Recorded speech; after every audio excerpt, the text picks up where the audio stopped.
tatlo po yung signs po for next year na top bottom natin, no? So I'll start first with the sheep kasi sheep po yung pinaka kailangan mag-ingat next year, no?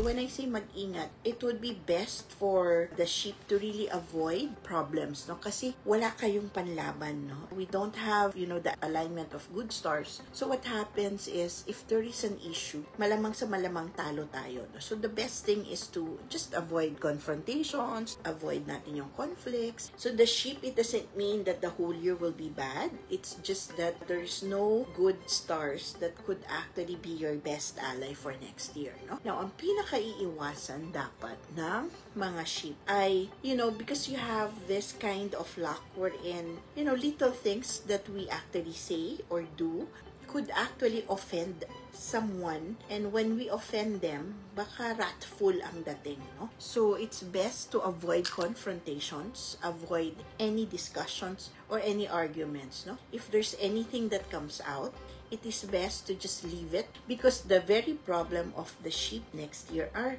yung galit ng tao, no? Yung offense, no? Yung offense, no? So, this you have to be very, very careful.